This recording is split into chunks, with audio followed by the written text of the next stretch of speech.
गोळीबाराच्या घटनेनं पुणे पुन्हा हादरलंय। भर चौकात राष्ट्रवादीचे माजी नगरसेवक वनराज आंदेकरांवर 5 राऊंड फायर करण्यात आलेत।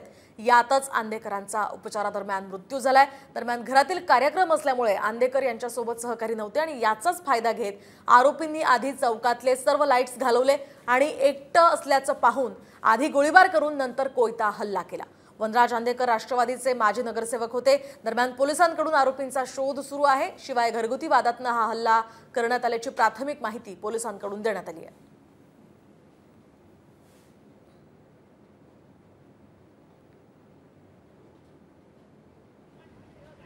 राष्ट्रवादी काँग्रेसचे नगरसेवक वनराज आंदेकर यांच्यावर गोळीबार झाल्याची घटना काही वेळापूर्वी पुण्यातील नानापेठ परिसरात घडली आहे आणि हा सगळा तोच परिसर आहे ज्या ठिकाणी आपण पाहिलं तर गोळीबार घटना घडला होती आणि वनराज आंदेकर ज्या ठिकाणी बसले होते त्याच ठिकाणी खरं तर गोळीबार झाल्याचा आपल्याला या ठिकाणी पाहायला मिळतंय। खरं तर पहिल्यांदा वनराज आंदेकर यांच्यावर गोळीबार करण्यात आला होता आणि त्यानंतर त्यांच्यावर कोयत्याने देखील हल्ला करण्यात आला होता।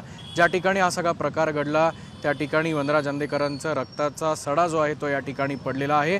प्राथमिक माहितीनुसार कौटुंबिक वादातून घरगुती वादातून हा सगळा प्रकार घडल्याची माहिती जी आहे ती आता पोलिसांकडून देण्यात आलेली आहे।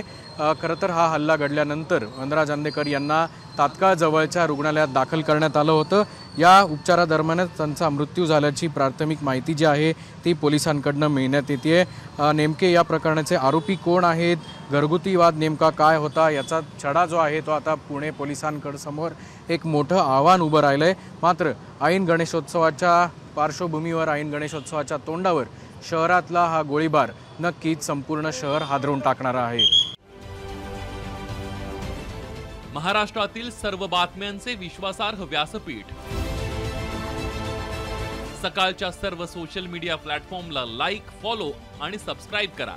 तसंच सर्व नोटिफिकेशनसाठी बेल आयकॉन प्रेस करायला विसरू नका।